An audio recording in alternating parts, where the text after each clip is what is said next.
Shall move to questions without notice and give the call to the Honourable, the Leader of the Opposition. Thank you very much, Mr Speaker. My question is to the Prime Minister.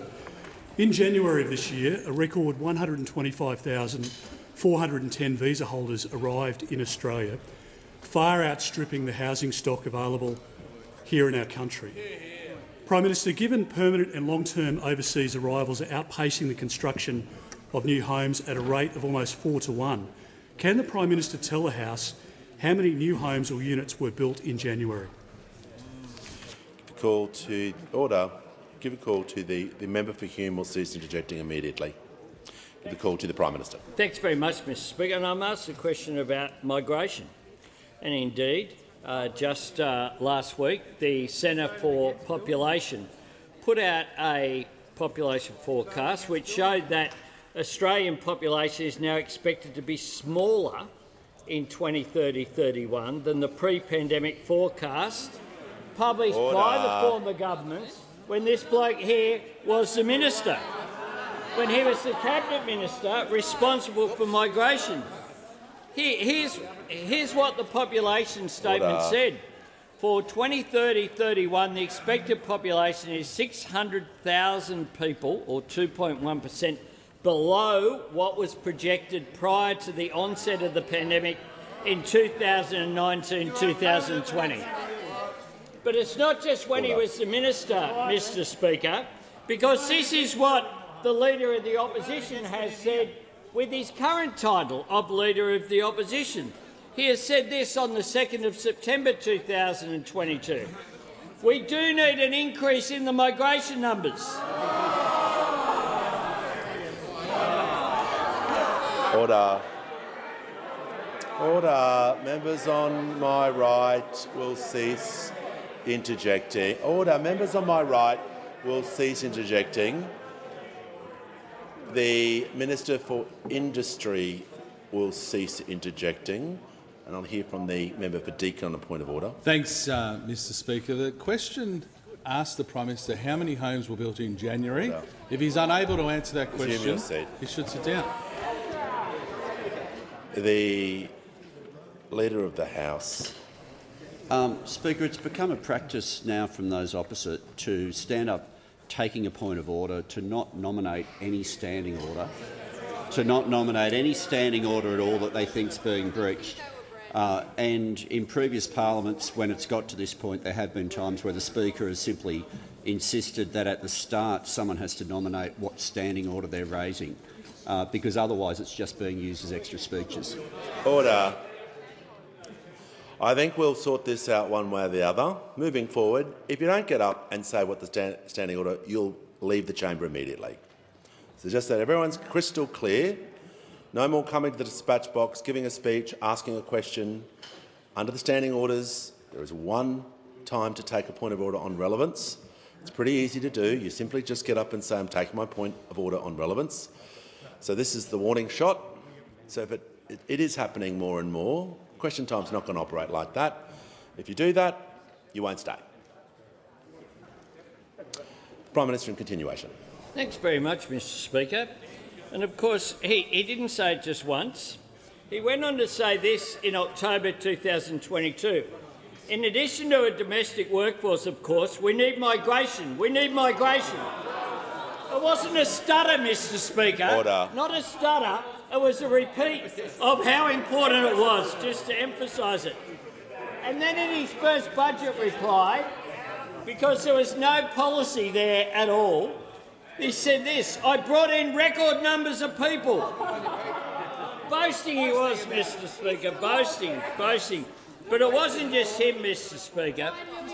The Deputy Leader said this: we know the urgently needed business needs a workforce, and much of that workforce needs to come from overseas. That's what they had to say. The Shadow Minister for Immigration went on to say, we need to get our international students back. We need to get our working holiday visa holders back. They're out there the whole of their front bench. They're out there saying we need more people. We need more people. And of course, that's before I have time to go through the RECT migration program with that Member for troika, Hume. which were Member for there. Hume. Still here. The Treasurer will cease reports interjecting. From Dr Parkinson, of course from Christine Nixon and from Dennis Richardson, all showing what a failed migration system looks like under those opposite.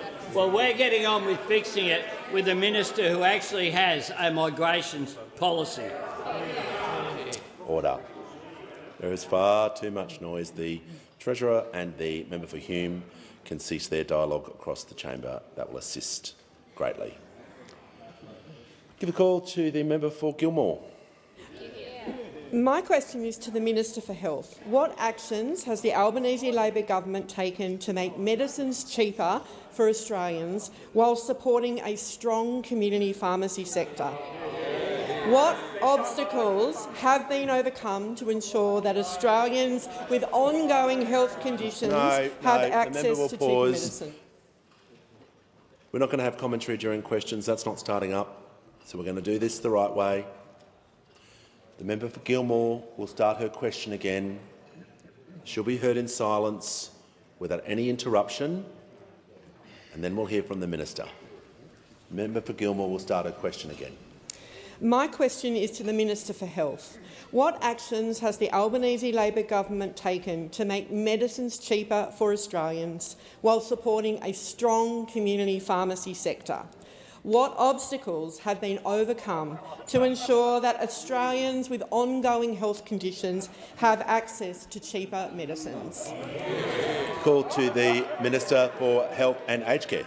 Well, thank you, Mr Speaker, and I thank the member for Gilmore for her question because, like everyone on this side of the House, she has no higher priority than helping her community on the South Coast with the cost of living, helping her community earn more through strong wages growth, and helping them keep more of what they earn through tax cuts that this government will deliver to every single taxpayer on July 1st, Mr Speaker. And she also promised her community cheaper medicines, Mr Speaker, and we've delivered on that promise as well. We cut the maximum yearly medicines bills for pensioners and concession card holders, meaning around 2 million Australians right now are paying up to 25% less for their medicines every year. Last year we delivered the biggest cut to the price of medicines in the 75-year history of the PBS, meaning that general patients are paying around $20 million less for their medicines every single month. And around 200 common medicines, Mr Speaker, are now available for 60 days' supply at the cost of a single script, saving patients time and saving them even more money. Now, of course, the opposition voted against those cheaper medicines measures, and they said the sky would fall in if we proceeded with them. But instead, Mr Speaker, I'm happy to report the number of applications to open a new pharmacy has been 50% higher since we announced that measure than the same period before. And I am delighted about that, Mr Speaker, because our government wants cheaper medicines and a strong community pharmacy sector, a pharmacy sector in strong financial health, delivering even more services to Australian patients. And that's why I'm also delighted that 3,000 pharmacies so far have signed up to become providers of the National Immunisation Program since we allowed them to do that since January 1. And, Mr Speaker, that's why I'm also delighted that we signed a heads of agreement with the Pharmacy Guild last week for a new community pharmacy agreement to start in July, delivering cheaper medicines, better patient outcomes and a strong community pharmacy sector, underpinned by an investment from this government of up to an additional $3 billion, which we're able to do because of the strong budget management of this government and this Treasurer. Now, Mr Speaker, this was a robust negotiation, no doubt about that. No doubt about that. And there's nothing wrong with that. We know that those opposite would have given in at the first hint of pressure. They would have wilted like a daffodil in a stiff summer breeze and left patients high and dry, paying more for their medicines, just like they did over that long decade. Well, that's not our approach, Mr Speaker. We were determined to get an outcome that was good for community pharmacy, but also good for patients. And that is what we did last week. Order. Give the call to the honourable member for Lindsay. My question is to the Minister for Climate Change and Energy. This government promised Australians a $275 cut on their electricity bill by 2025. But households in my electorate of Lindsay are owed $1,027 cut to deliver on this promise. Today's release of draft regulated prices for electricity confirm this government's failure to deliver, with annual bills in Western Sydney up 37% on early 2022. Will the minister admit this promise will never be delivered? Order. The member for O'Connor will cease interjecting. Order. Members on my left, give the call to the Minister for Climate Change and Energy. Appreciate it, Mr Speaker. I thank the honourable member for her question. And what the announcement by the Australian Energy Regulator today shows is that energy prices are stabilising and falling after the biggest energy crisis the world has seen in 50 years. And I would have thought, Mr Speaker, I would have thought that is welcome news for the House.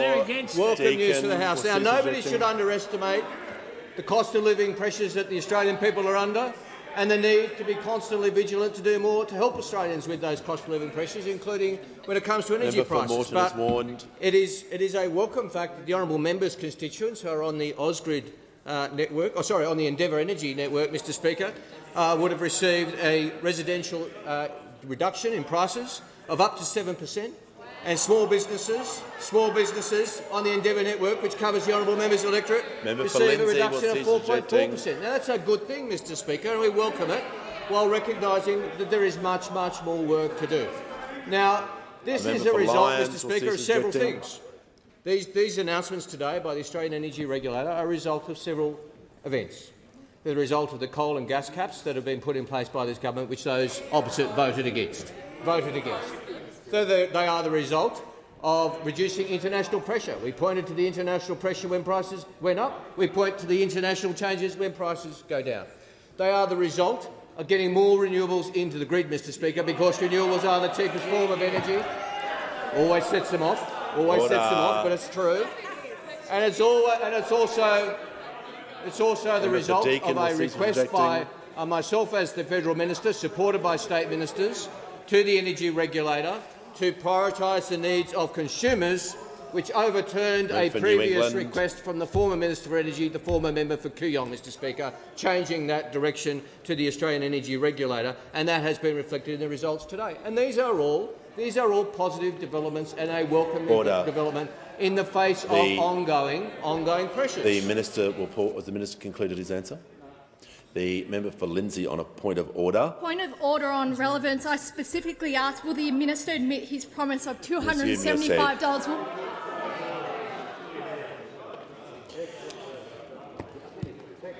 The minister is being very relevant with his answer regarding the question he was asked about prices, about the updating the House on why he believes the prices are the way they are. I can appreciate there was a part of the question that the member wants, but he can deal with the entirety of the question. That's what he's doing. The minister has 1 minute remaining. Thank you, Mr Speaker. I do appreciate the sensitivities of those opposite who voted against the coal and gas caps, voted against the energy rebates that were in the budget, which provided support to millions of households, Mr Speaker. I also understand the sensitivity of those opposite, because this is the default market offer. The draft that was released today, that was released in accordance with the law, released openly and transparently. I did not sign a regulation to hide it. I did not instruct the Australian regulator today not to release it. It is possible to do such a thing, Mr Speaker. It has been done in the past.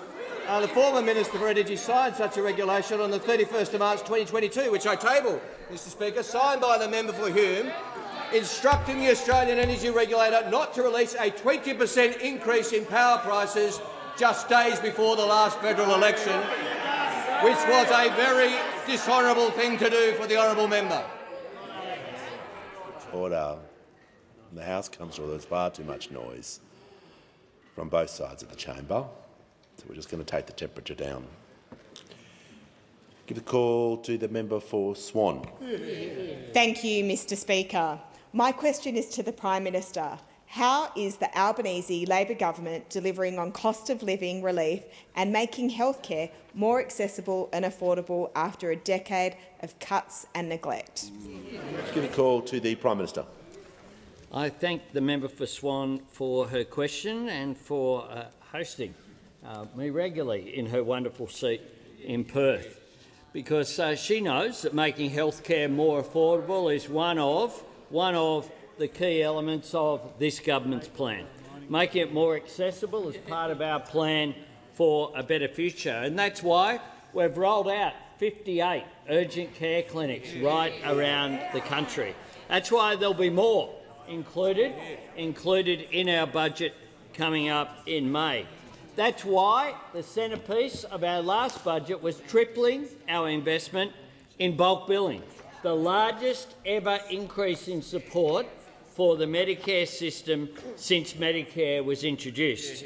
But the other element, of course, which the Health Minister has presided over, is the important reform of making medicines cheaper. First, we had the policy that we announced during the election campaign of a reduction from $42.50 down to $30 that came in on January 1. Now, since then, that has resulted in savings of around about $300 million. But there's more, Mr Speaker, because our historic 60-day prescription policy has already saved Australians $12 million between September and January alone. Most importantly as well, it means less trips to the doctor. It means less trips to the pharmacy. It means that people can get the care that they need for those regular prescriptions that they need, be it for diabetes or heart conditions, so that they can have that certainty of the availability of 60-day prescriptions. And importantly, there is now broad support for 60-day prescriptions, including from community pharmacies. The only people who are still opposing 60-day prescriptions are those opposite, who say we want people to go to the doctor twice as often, we want them to pay twice as much, and we want them to be so inconvenienced. Now, we're supporting as well pharmacists to deliver more primary care services, something spoken about by those opposite but never delivered. What this is about is making sure that it's easier for Australians to get the care they need when they need it.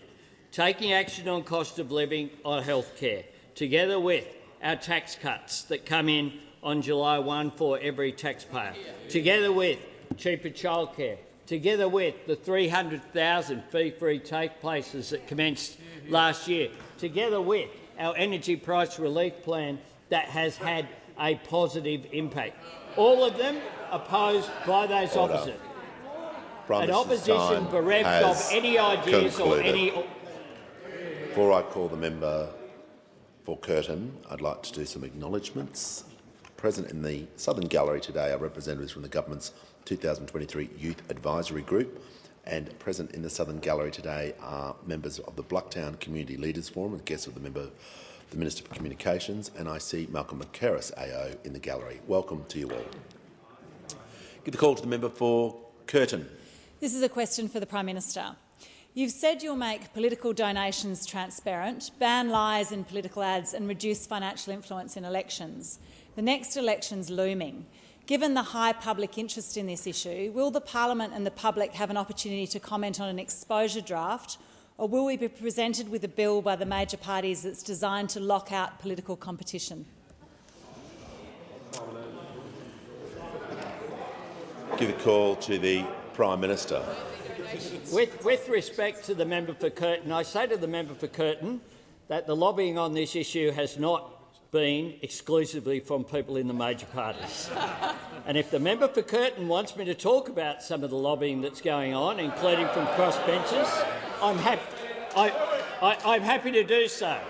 I'm happy to do so, member for Curtin, because one of the issues that does need transparency is the issue of political donations. We have had a long position in the Labor Party, something that was overturned by the former government, something that goes back to the period of the Hawke and Keating governments, indeed, that was then overturned by the Howard government. Then there was reforms under the Labor government, then those overturned further on.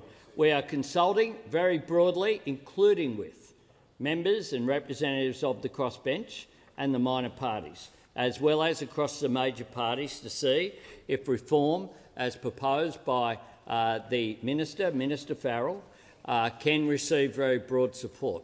Because one of the objectives that we have here is to land reform that stays, not reform that comes and then goes with changes of government. My view has been very clear that there needs to be transparency when it comes to political donations, that there needs to be a stopping. To give just one example of the sort of largesse that we saw from Clive Palmer during the last two election campaigns. I don't think it is tenable. I don't think it is tenable at all to have the sort of dollars washing around the system such as occurs in the United States. I think that is unhealthy. I think it undermines our democracy, and I think that, though I make no apologies for the fact that we will engage, as I have engaged with the member for Curtin and other crossbenchers at meetings that have been held about these issues. I'll continue to do so. Senator Farrell, as the minister, will continue to make himself available to see if we can indeed entrench greater support for our democracy. I realise that in a whole range of ways, in this, the use of social media, there are a range of changes in technology and changes in practice that are undermining faith in our democracy. That is something we've been determined to do. We promised to have a National Anti-Corruption Commission up and running. We did that. We did that in record time, promised previously by former governments, delivered by this government, consistent with our approach of cleaning up politics. Give the call to the honourable member for Boothby. Thank you, Mr Speaker. My question is to the Minister for Social Services. How is the Albanese Labor government delivering more support for Australian families? What has been the response to Labor's paid parental leave reforms? Call to the Minister for Social Services. Well, thank you very much, Speaker, and I'd like to thank the member for Boothby for the question. From day one, this government has been working hard to improve paid parental leave for working families. First, we made the changes from the 1st of July 2023 to give more families access to the payment, make it more flexible to support parents in the transition back to work, and make it much easier for parents to share care by creating a single payment that both parents can access. Now, this week we took another significant step forward. With the successful passage of our legislation in the Parliament, we are delivering the largest expansion of paid parental leave since Labor established this back in 2011. Now, by expanding the scheme to a full 6 months by 2026, families will receive an extra 6 weeks of paid leave following the birth or adoption of their child when fully rolled out. And that is over $5,000 more to help with the family budget. But, Speaker, we are not stopping there. The Albanese government has recently announced that we will pay superannuation on the government paid parental leave scheme. Now, paying super on the government paid parental leave scheme will help normalise paid parental leave as a workplace entitlement, just like annual leave, sick leave, and reduce the impact of taking parental leave on retirement incomes. Now, many people have called for this, and have welcomed this announcement. Of course, the Women's Economic Equality Task Force has provided their report to the government, and they made this a key recommendation. Of course, Chief Executive Women said paying super on paid parental leave is a huge milestone for women. The Business Council of Australia called it the right thing to do for both women and the economy. The Parenthood said this is a game changer for families across Australia.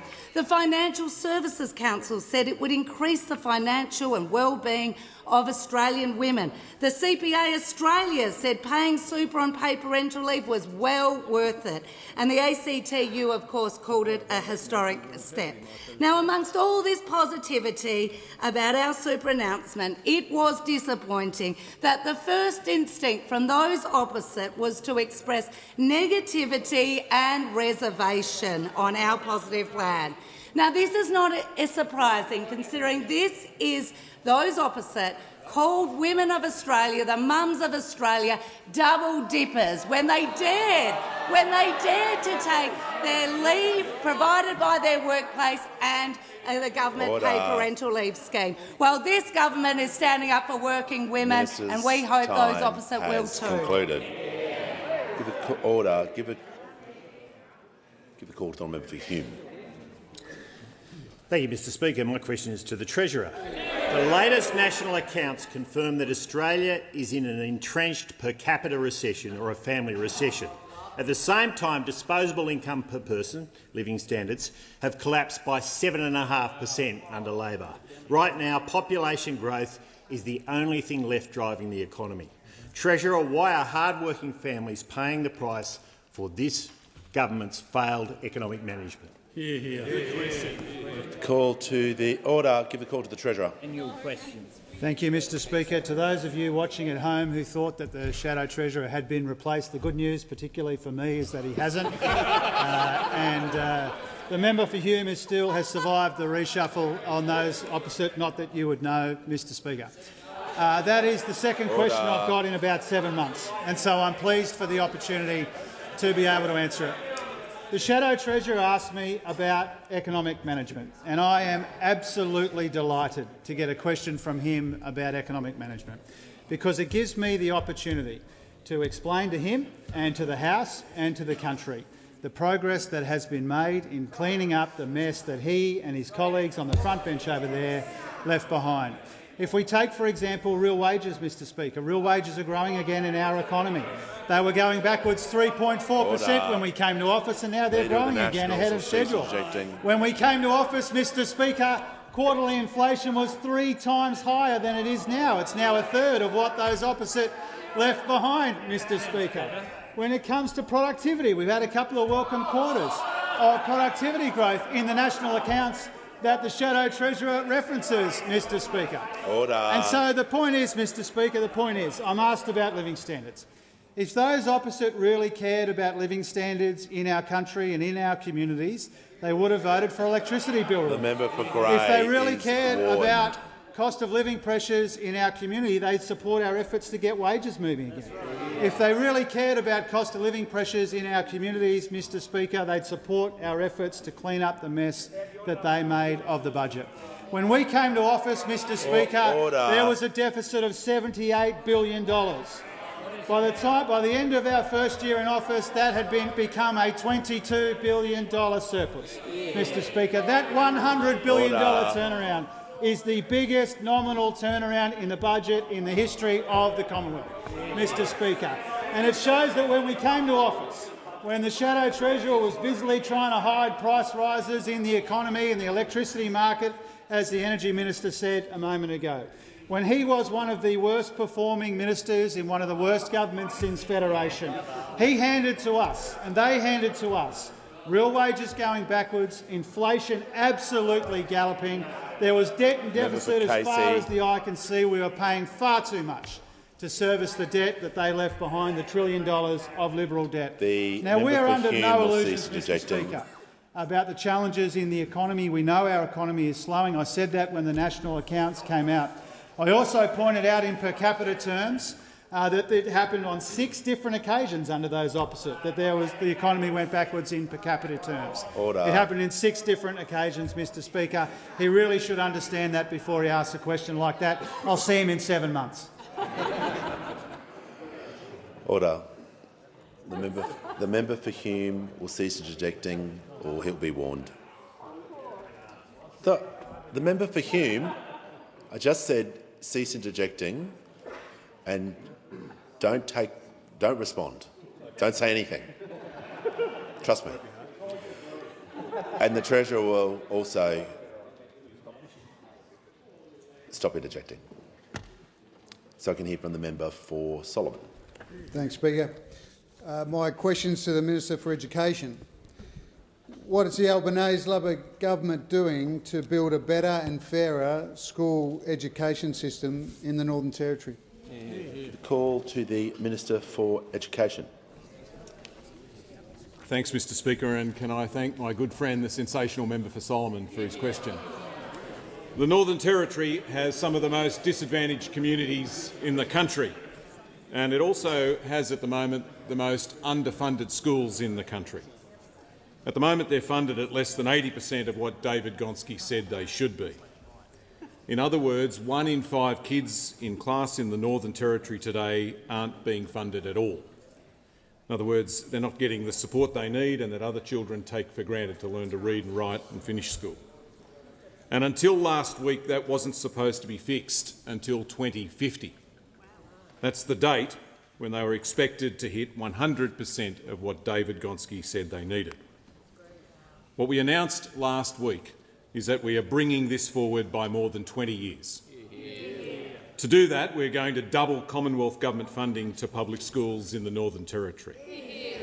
Mr Speaker, this is the biggest new investment in schools in the Northern Territory by the Commonwealth government ever. Ever. And it is not a blank cheque. As I've said here and elsewhere, we are going to tie this funding to the sort of things that help children who fall behind to catch up and keep up and finish school and then hopefully go on to TAFE or to university. It's also part of a bigger plan with every state and every territory to fund all public schools properly, where the Australian government chips in and where the states chip in, just like the Northern Territory government has chipped in, and where we tie this funding to real reforms. But the Northern Territory is different. The disadvantage there is bigger and the challenge is bigger. Today, right around the country, children are doing NAPLAN tests. And if the last few years are a guide, then 1 in 10 of the children sitting those tests won't meet the minimum standards that we set for them. In the Northern Territory, it'll be 1 in 3 children who won't meet those standards. So the challenge is huge. That's why what we announced last week is so important. Because if we're serious about helping those children who are falling behind, who are behind, then this is what we've got to do. Fund the schools that they go to properly and tie that funding to the sort of things that help those children who fall behind to catch up and keep up and finish school. And that includes things like catch-up tutoring. We want to build a country where no one's held back and no one is left behind. And they're not just words, they are backed by action. And that's what this $1 billion investment in Northern Territory schools is all about. Mr Speaker, this will be a game changer for the Northern Territory and a life changer for the children who live there. The call to the Honourable Deputy Leader of the Opposition. My question is to the Minister for Industry and Science. The Minister has previously applauded Lucas Heights as, quote, the home of Australia's nuclear capabilities, and in 2023 he declared, quote, Australia will celebrate 70 years of safe and practical stewardship of nuclear reactors and associated technologies. Can the Minister inform the House where the nuclear waste from Lucas Heights is stored? Order. The member for Grey will leave the chamber under 94A. Was on a warning. There to be no interjections while people are approaching the dispatch box, just as there to be no interjections while people are asking questions as well. Order. The Minister for Industry and Science has the call. Thanks, Speaker. As the Deputy Leader of the Opposition knows, this has been a long-running issue, some of that waste being stored on-site while we're waiting to actually find a location to store it long-term. You heralded in the last parliament a proposed solution about how this would all work out, and then the courts found that that was all non-workable and it was all stuffed up, all as a result of those opposite. All a result of those opposite.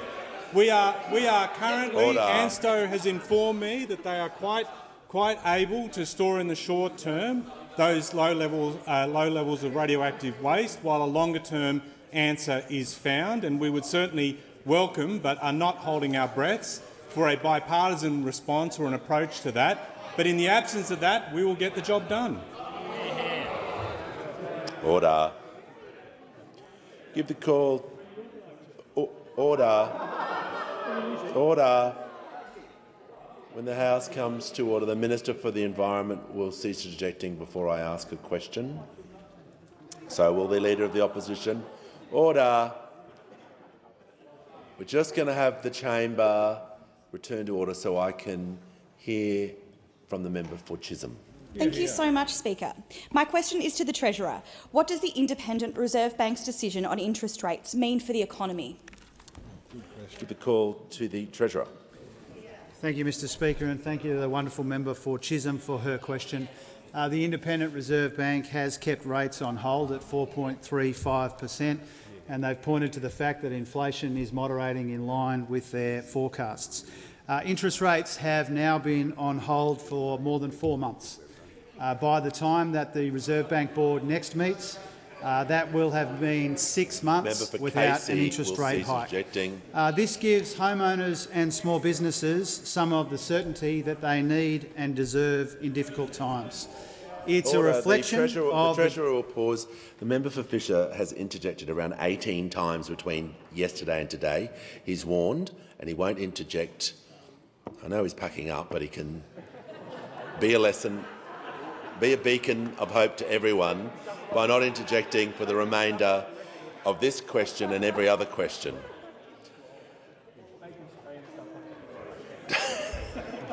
The Treasurer has the call. Thank you, Mr Speaker. This decision is a reflection of the good progress that we are making as a country in the fight against inflation. It gives us confidence that inflation is moderating in welcome and encouraging ways. Inflation has come off very substantially since its peaks in 2022. And as I said a moment ago, in quarterly terms, inflation is now around a third of what we inherited from those opposite. And we know from the Australian Bureau of Statistics that our policies are contributing to that moderation in inflation. We've got the budget restraint, which has given us the first surplus in 15 years, but we also know that the combination of our policy on electricity bill relief, early childhood education and rent assistance has also taken about half a percentage point off the CPI. Now, we also know, Mr Speaker, that it's not anything like mission accomplished because people are still under considerable cost of living pressure. This is why our cost of living relief, including our tax cuts, is so important, and it's why it has been designed to take the pressure off inflation rather than add to these inflationary pressures. And it's also why we've ensured that we can fund tens of billions of dollars in cost of living help at the same time as we clean up the mess that those opposite left behind in the budget. So people are under pressure, Mr Speaker, we acknowledge that. But because of our efforts, people are earning more, they are keeping more of what they earn, inflation is moderating, the budget is in better nick, and the default market offer, as the Energy Minister said a moment ago, shows price reductions in the electricity market. Now, the Reserve Bank Governor has said before that our efforts in the budget have been very positive and very helpful in this fight against inflation. And the Governor will have an opportunity to expand on and explain the decision that they've just taken today because of the press conferences that Governor Bullock has undertaken to do after each decision. I think this is a really good change. It has been well supported and it has been well received. It's one of a number of really important initiatives that came out of the Reserve Bank review undertaken by this government, and I encourage the parliament to support the other review recommendations as well. Call to the member for Canning. Thank you, Mr Speaker. My question is to the Minister for Defence. When will the government announce where the nuclear waste and end-of-life reactors of the nuclear submarines will be stored? Can the minister rule out any state or territory? I call to the Deputy Prime Minister and Minister for Defence. You won't be alive. Order. So I thank the Minister has the call. Thank you, Mr Speaker. I thank the member for his question. The answer to the second part of the question first is we won't rule out any state or territory. But in answer to the first part of the question, the first nuclear reactor that we will need to be dealing with comes into play in about the 2050s. So we do have time in which to go through a process by which we determine where that nuclear waste will be stored. Now, part of being a responsible nuclear steward in the context of AUKUS is that we take responsibility for the full nuclear cycle, which includes the disposal of the reactors. We take that very seriously. We have indicated that we will go through an exhaustive process to assess where that will occur. The one statement that we've made to this point in time about where is that it will happen on the current or future defence estate. The call to the honourable member for Lingiari. Speaker, my question is to the Minister for Resources. Minister, how is the Albanese Labor government supporting Australia's critical mineral industry to boost the economy and support more jobs and opportunities for Australians? The call to the Minister for Northern Australia and the Minister for Resources. Thank you very much, Mr Speaker, and I want to thank the exceptional member Lingiari for that excellent question. Mr Speaker, the Albanese Labor government is taking significant action in support of the critical minerals and rare earths industry of Australia. In Darwin last week, with many of my colleagues, I announced over $800 million of support from the Albanese government to Arafura Rare Earths to help deliver Australia's first combined integrated rare earths mine and refinery. The importance of this rare earths project cannot be underestimated. It will sit 125 kilometres north of Alice Springs. It will bring 300 new jobs and deliver $1.4 billion of benefits right across the Great Northern Territory. This is a job-creating economic boost for Alice Springs. And importantly, for the communities of Alice Springs and right across the top end, Arafura has set and is determined to meet their 20% Indigenous employment target. The project is an ambitious step forward for our rare earths and critical minerals industry. It will open up new, secure supply chains and ultimately supply 5% of global rare earth oxides. And people may well ask, Mr Speaker, what do you use rare earth oxides for? Well, they're very important to power the green energy revolution. They are integral ingredients in super strong magnets. They go into all sorts of green technologies, including electric vehicles. They are important for everyday mobile devices and laptops. They go into defence applications. So these rare earth oxides that were produced just north of Alice Springs will be vitally important. Mr Speaker, as you know, traditional resources exports of iron ore, coal and LNG are the bedrock of our national prosperity. The new resources industry of rare earth and critical minerals builds upon this exceptional tradition and will create more opportunities right across the country. The Nolans Rare Earth financing package includes $500 million under the Critical Minerals Facility, up to $115 million on Export Finance Australia's commercial account and $200 million from the Northern Australia Infrastructure Facility. And this financing will draw in another $840 million of finance from international equivalents of our Export Finance Australia, as well as commercial banks from Germany, France, Canada and the Republic of Korea, demonstrating how important international cooperation and collaboration is to develop the rare earths industry in this country. The road to net zero runs through Australia's resources sector. The road to net zero will run through the Arafura Nolans project just north of Alice Springs in the Great Top End in the Northern Territory. The call to the honourable member for Indi. Thank you, Speaker. My question is to the Minister for Infrastructure, Transport, Regional Development and Local Government. Last year, I welcomed the government's announcement of the $500 million housing support program to fund housing-enabling infrastructure. It's what I've been calling for almost 2 years. But now, more than 7 months later, there are no guidelines, no applications, no dollars, no new houses. When will housing support program money actually start to flow? Give the call to the Minister for Infrastructure, Transport, Regional Development and Local Government. Can I thank the member for Indi for her question and her interest in the housing support program, and I also note her long-standing commitment to ensuring that regional communities like mine do have the housing and the infrastructure and funding that they need to thrive. I am very pleased to advise the member that it is the intention of myself and my colleague, the Minister for Housing, to open this program next week. In terms of this, it will be the first round of the program in addressing planning capacity, with the second round to be focused on infrastructure and services to be opened shortly thereafter. This program, of course, forms part of the government's commitment to addressing housing supply and affordability, and it of course includes the $10 billion Housing Australia Future Fund to support the delivery of new social and affordable rental homes, the $3 billion through the New Homes Bonus to incentivise states and territories to build 1.2 million homes, $2 billion through the Social Housing Accelerator to permanently increase the stock of social housing, the National Housing Accord, which aligns all levels of government, institutional investors and the construction sector to actually unlock housing, all initiatives of the Albanese Labor government.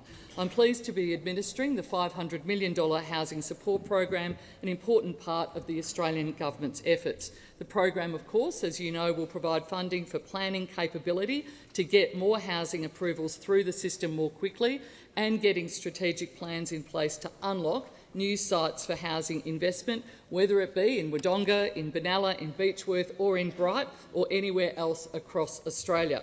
The funding will work alongside the planning reform blueprint through which First Ministers agreed to a range of planning reforms to accelerate housing supply in well-located areas. The Housing Support Program will also fund connections to essential services so that new housing isn't held up by delays to sewerage, to local roads and to connection to utilities. State, territory and local government have been calling for this funding, including in regional communities like the ones for the member for Indi and I represent. I'm pleased that this is a program that the Australian government is delivering, and I will welcome the applications from local government and state governments following the announcement next week. Give a call to the member for Lyons. Thank you, Speaker. My question is to the Minister for Communications. What steps is the Albanese Labor government taking to ensure the switchover of the 3G network is done in a safer way, and how is the government supporting a resilient, safe and modern communications network? Call to the Minister for Communications.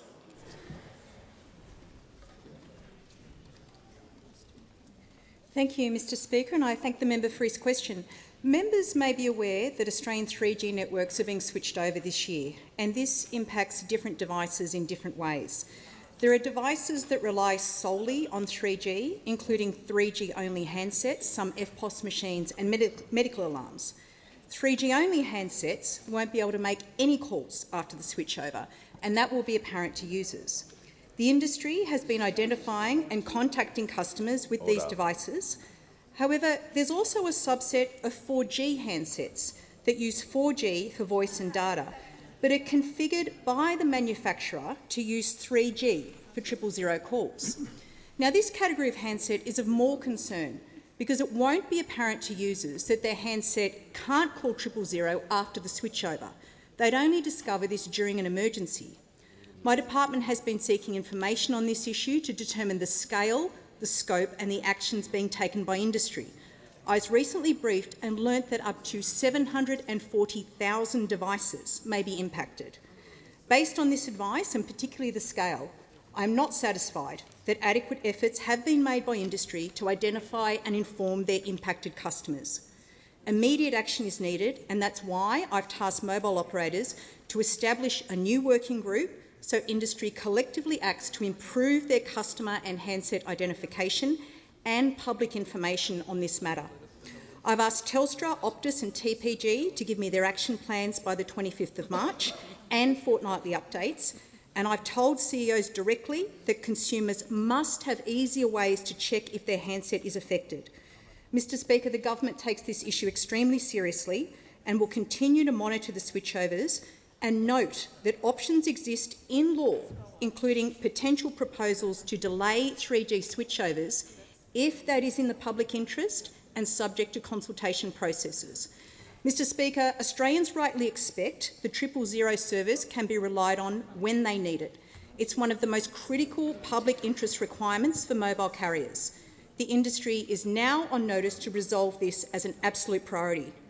Telecommunications should enrich people's lives and support public safety, and that's why we're investing over $2.2 billion to strengthen our networks, including mobile network resilience and much-needed technology upgrades to the NBN, enabling speed boosts and helping Australians to get more for what they pay on their telco bills. The government understands that telecommunications services are vital, and we're making it a priority to keep Australians safe, connected and informed. Give the call to the honourable member for Canning. Thanks, Mr Speaker. My question is to the Deputy Prime Minister. Can the Deputy Prime Minister confirm HMAS Stirling, in my home state of Western Australia, will be the home of Australia's future nuclear reactor-powered submarine fleet? Is the Minister aware of any safety concerns for local residents? Give the call to the Deputy Prime Minister and Minister for Defence.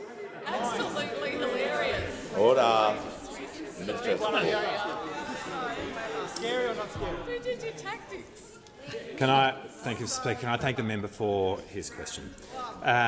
Yes, as the member knows, Fleet Base West, HMAS Stirling, will be the home of both Surf West and the future nuclear-powered submarine capability that Australia operates.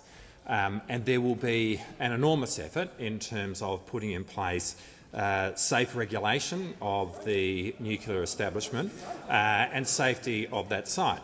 We are, of course, talking about nuclear reactors which are of a size that they will— Order.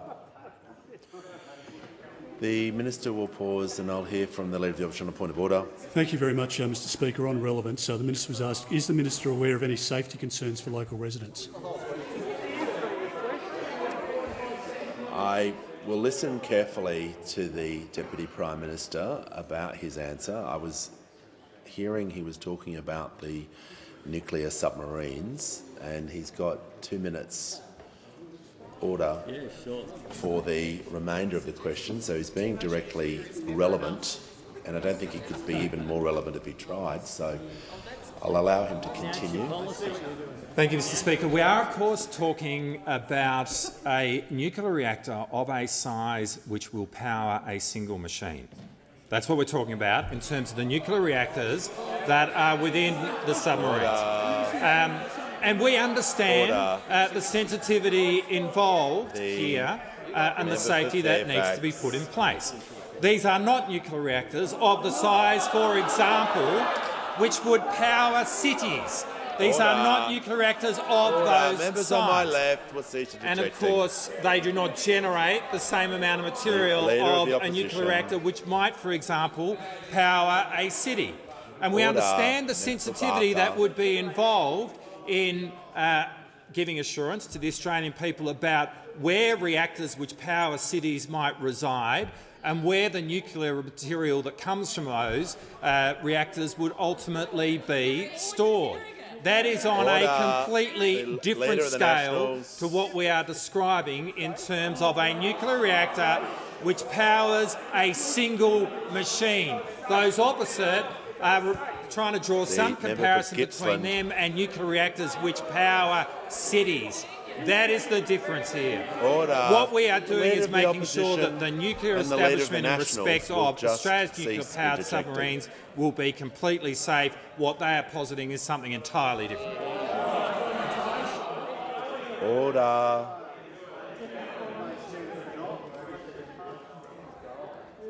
Order. Keep the call. Order. When the House comes to order, we'll hear from the member for Fremantle. Thank you, Mr Speaker. My question is to the Treasurer. How is the Albanese Labor government addressing the gender gap in superannuation and helping to boost the retirement incomes of Australian women, and why is that boost so important? Give the call to the Treasurer. Thank you, Mr Speaker. I really appreciate the question from the member for Fremantle, who's got a deep interest in superannuation and in our efforts to close the gender gap in super. Compulsory super, Mr Speaker, is a really proud creation of the Labor government and the Labor movement. And our retirement income system is the envy of the world, but that doesn't mean it's perfect. It has its imperfections, and one of its imperfections is the gender gap when it comes to superannuation. To put it bluntly, Mr Speaker, parents and especially mums take much too big a hit when they take time off to have kids. And a combination of the gender pay gap and the super gap means that women retire with about 25% less super than men. Now, of course, we can't fix it overnight, but we are working hard to address the gender pay gap and the super gap at the same time.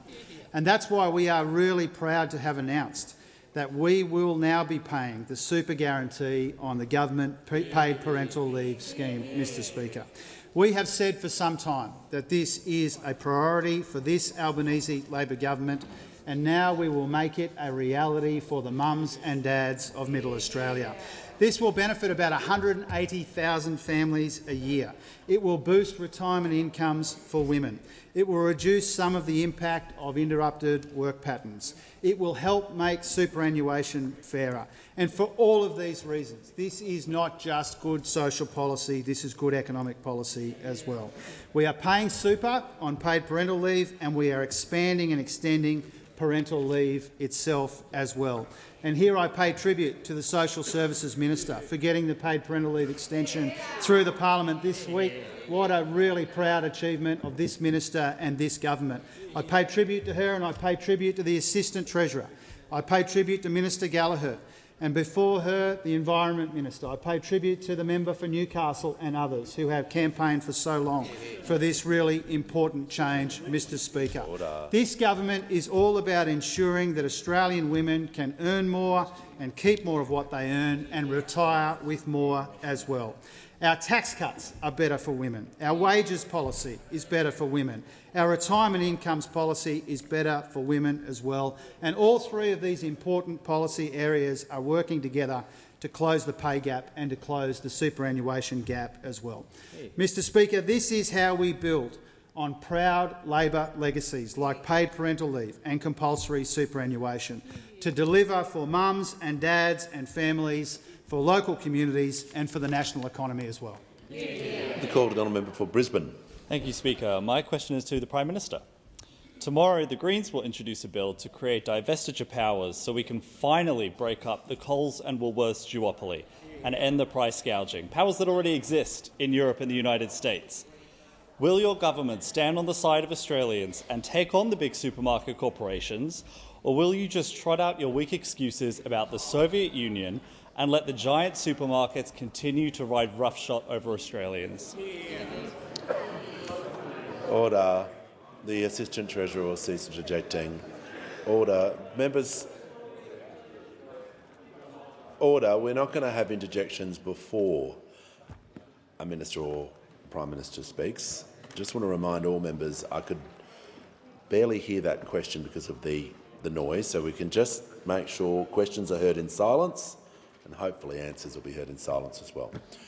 Give the call to the Prime Minister. Thanks, Mr Speaker. I've been waiting to get a question about the Soviet Union, and I've got one from the Queensland Greens. Who would have had that on their bingo card? Mr Speaker, when it comes to supermarkets, what we have done is intervene across a range of ways. Firstly, we've directed the ACCC to conduct an inquiry into supermarket prices, and we have made it very clear that the current voluntary code of conduct, if the ACCC recommend to us further mandating, then we are completely up for that, Mr Speaker. We've appointed Dr Emerson to lead a review of the Food and Grocery Code. We've partnered with Choice to provide Australian households with better information on the comparative cost of goods. We've increased penalties for anti-competitive conduct. We've banned unfair contract terms. We've introduced legislation in this House to allow designated small advocates to fast-track complaints through the ACCC, and we look forward to it being supported. We know that the Leader of the Nationals has had some comments to say about this. He has said that the coalition were too slow, and on that we agree with the Leader of the Nationals. He has said that the Nationals wanted to move a lot quicker pace in terms of a compulsory grocery code. And I say to the Leader of the Nationals, break away. breakaway. There are opportunities. There are opportunities to break from the shackles of the Liberal Party that have been holding you back for all of this time. I encourage you to break away. But I'm surprised. I'm surprised that the Nats, in breaking away, have indicated their support for the Greens political party. I didn't see that coming in spite of the colours, in spite of their colours on their how to vote. Order. The Leader of the National Party is now saying that the tail, instead of being at the back of the Liberal Party dog, will be there, wagging away in conjunction with the Greens. Well, what we will do, what we are doing, is putting forward, as a result of the ACCC, we will take those recommendations seriously. We will come to the Parliament. We know that there is more has to be done. We know that when a farmer gets less for their product, that should translate through to cheaper prices at the checkout. And I say to the member for interjecting, mate, you were there for 10 years. 10 years. Did absolutely nothing. We have acted more in our under 2 years than you did in a decade. Concluded. The member for Fenner will leave the chamber under 94A.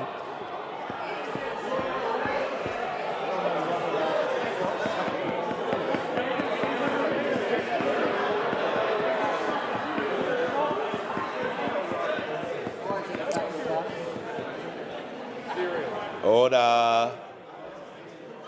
Order. Wrong time, wrong place. Give a call to the member for Moreton. That made my day, Speaker. My question is to the Minister for Early Childhood. How is the Albanese Labor government providing cost of living relief for Australian families accessing early childhood education? Why is cheaper childcare so important? Give a call to the Honourable the Minister for Early Childhood Education and Youth. Very much, Mr Speaker, and I thank the wonderful member for Moreton for his question. And Mr Speaker, 81,000 taxpayers in Moreton are getting an average tax cut of $1,554 right back into their pockets. Mr Speaker, this government, the Albanese government, is laser-focused on delivering cost of living relief for families. That's why we took action to deliver cheaper childcare last year. Reforms that increased the childcare subsidy for 1 million families right across Australia. And those reforms, according to the ACCC, reduced out-of-pocket expenses for centre-based care on average of 11%, an average of 11%. Now, more affordable early learning means that more children can access the transformational benefits of the early learning of those first 5 years, those first key 5 years that we know are so important to child development. But it also means that the primary caregiver, who is often the woman, can go back to work if she so chooses, can take on extra work if she so chooses, and can contribute to the family budget and also add to that cost of living relief. But under this government, not only will families earn more, they'll keep more. They'll keep more of what they earn. Because from the 1st of July, our tax cuts mean that every single taxpayer, that's 13.6 million Australians, will get a tax cut. 13.6 million Australians are getting a tax cut. Now, for example, Mr Speaker, a family with a household income of $120,000 a year will get a tax cut of $2,676. And thanks to our cheaper childcare reforms that lifted the childcare subsidy for them, if that family has a child in early childhood education and care, they'll get a further $1,700 back into their pockets through our cheaper childcare reforms. Now, that's real money, real cost of living relief, right back into the pockets of Australians. Now, we compare that to those opposite, who, when in office, had keeping wages low as the centrepiece of their economic reform. Member for Petrie. That was their centrepiece. That was their policy. They were very clearly proud of that being their policy. Well, we on this side want to see wages moving again. Those opposite want people to work longer for less. But we want people to earn more and to keep more of what they earn. Call the member for Page. Thank you, Speaker. My question is to the Minister for Climate Change and Energy. 3 of the top 6 selling vehicles in regional Australia are made by Toyota and will cost families up to an extra $25,000 to purchase under Labor's new family car and ute tax. Toyota's Vice President of Sales, Sean Hanley, has stated it will have a profound negative impact on regional and rural Australia and that will reverberate throughout the Australian economy. Will the minister concede that the price of existing cars will increase for regional Australians? Order. Give the call to the Minister for Climate Change and Energy.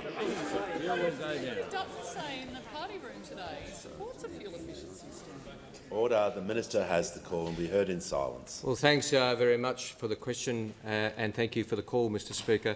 Mr Speaker, this is a continuation of the misinformation that those opposite like to peddle, and we will continue to point out the facts, Mr Speaker, with some support from those honourable members opposite who know the facts, like the member for Bradfield, who pointed out that the evidence from overseas was that there would be no material change in the price of any vehicle and that they would not expect any material change in the price here, Mr Speaker. That was the member for Bradfield when he actually stood for something and actually argued for reforms that he believed in, Mr Speaker, which is a change in events.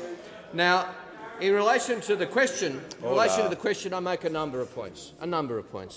Firstly, as Farmers for Climate Action and others have pointed out, they laugh, they scoff. Anybody they disagree with, they scoff at. The member they scoff for New at England. Farmers for Climate Action over there, who've called exactly for these reforms and pointed out that rural and regional drivers have a lot to gain from these reforms.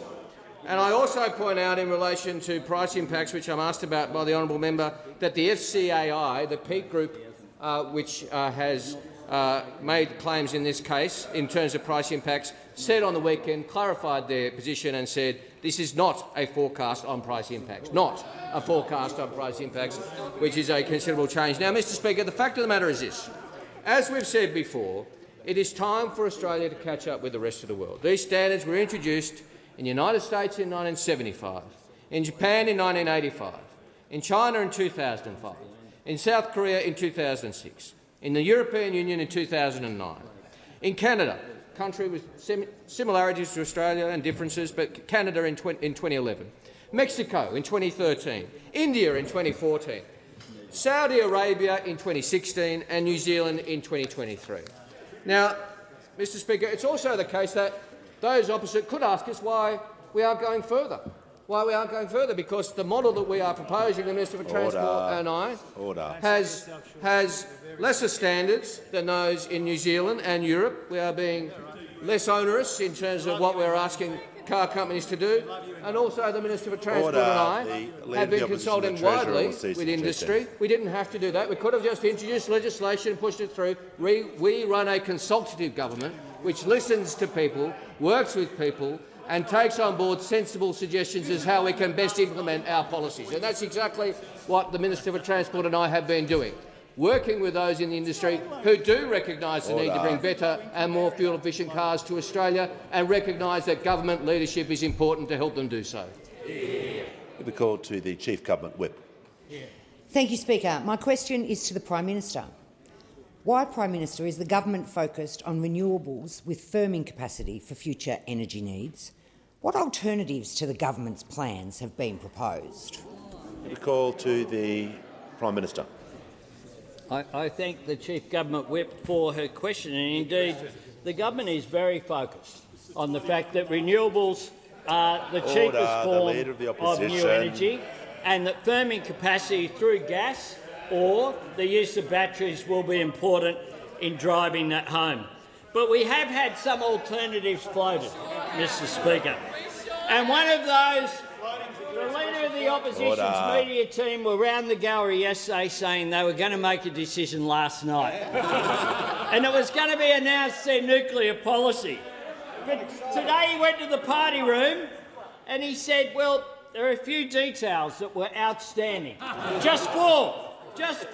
Safety, disposal, cost and location. So apart from safety, apart from the disposal, members on my right will cease to apart from where they're going to go, it's all sorted out. Opposite. Good news, team. Good news. Other than that, everything's ready to go. Ready to rip.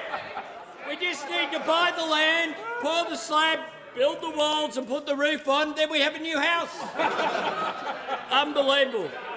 In fact, nuclear power is a lot like the Liberal Party, Mr Speaker. No help to anyone today, completely wrong for Australia's future and notorious for waste that takes forever to clean up. But we've been cleaning up their waste, Mr Speaker. And this farce shouldn't come as a surprise. This is a mob who thought the NBN should be built not with fibre, but with copper wire. This is a mob that were promising commuter car parks where there were no train stations. It's amazing they're so opposed to turbines, Mr Speaker, when you consider how much wind they generate. Over and over again, Mr Speaker. Now, Mr Speaker, the climate is changing, but they never will. They had 22 policies on energy in opposition. Now they've come up with a 23rd, but they can't land it. Couldn't land it in government, couldn't land it in opposition. The truth is, Mr Speaker, that during their decade in office, 24 of the country's coal-fired power stations announced they would close. 8 of them actually closed on their watch, in spite of the fact they had a Prime Minister who would come in here with a lump of coal saying that it was all OK, they didn't need to act. The truth is that they left a mess. They left a mess when it came to the need to have a proper energy policy. We've got one. We look forward to them announcing their policy when they sort out those 4 little issues. Concluded. Order. Far too much noise during that. I'll give a call to the honourable member for Flinders. Mr Speaker, my question is to the Prime Minister. In these uncertain economic times, can the Prime Minister guarantee the millions of Australian tradies that there will be no changes to the fringe benefits tax exemption for single and dual cab utes? Order. Give the call. Order. Members on my left. Members on my left. The member for Hume will see, and the Deputy Leader of the Opposition. Prime Minister has the call. If you have the view that they've been advocating for week after week, that they've been doing through their proxies, through their sort of extreme right-wing little groups, funded by all those people running around during the Dunkley by-election, then there won't be any utes. That's their position. That's their position as they go forward. They say there won't be any utes. They say that it'll all go backwards. The fact is that what we have, as the member for Bradfield has repeatedly said when he was the minister, he put forward the case for the need to have proper emission standards. Proper emission standards. The Prime Minister will pause. The member for Hume on a point of order. Relevance, Mr Speaker. It was a very specific question about fringe benefit tax on utes. The member for the Minister for Industry and the Treasurer will cease. So will the Leader of the Opposition. Order. The member for McEwen will cease interjecting. Order. The Prime Minister. Order. Order. The Leader of the Opposition will cease interjecting. The Prime Minister will return to the question.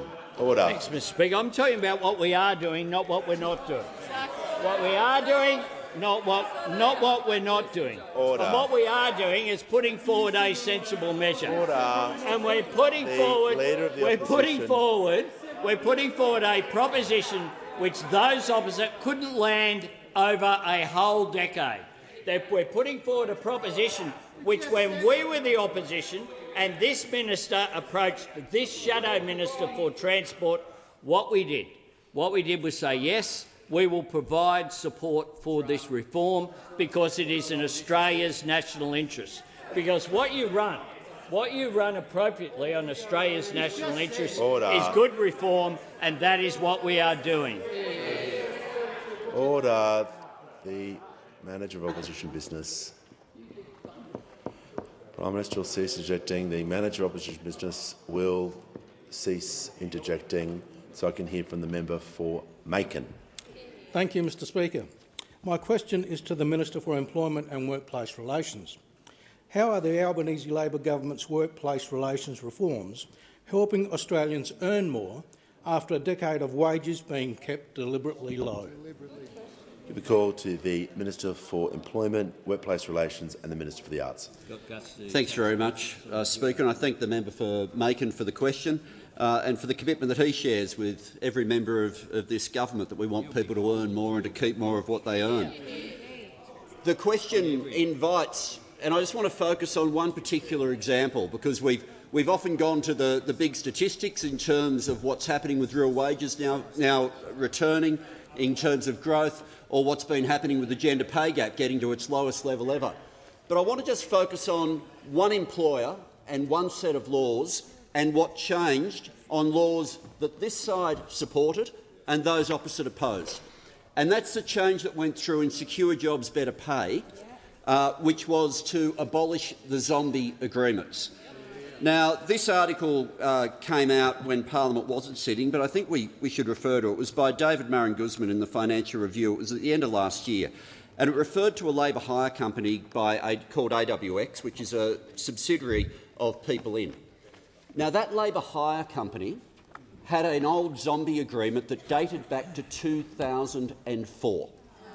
So when we've talked about zombie agreements before, we've talked about them in the context that this means this particular company had an unfair advantage against their competitors. But when a labour hire company has a zombie agreement, it means they can go to every single workplace and offer rates of pay that are not only below an enterprise agreement, but below what the award rate had become. So for this particular subsidiary, the Sunday penalty rate, now they covered people in the restaurant industry award, the Sunday penalty rate that they were able to offer was $12 an hour less than the award rate of pay. $12 an hour less on a Sunday than the minimum rate of pay for an award. Now, you can imagine what that meant, as they could go from business to business, and even if you didn't have an enterprise agreement, if an employer was paying the lowest amount that was meant to be the legal minimum, this labour hire company could come in and could say, we can undercut that. Now, that principle, we had argued that needed to be fixed in opposition. Those opposite voted against it when they were in government. They voted against it when they are now that they're in opposition. It meant that people were able to be paid $160 a week less than if they were directly employed. When those opposites say, as the Leader of the Opposition has said, that they will have a targeted package of reforms on industrial relations, we know exactly who it's targeted against. Targeted against casuals, targeted against job security, targeted against closing the gender pay gap, targeted against ordinary Australian workers. Call to the Prime Minister. Prime Minister. Thanks, Mr Speaker. I ask further questions placed on the notice paper.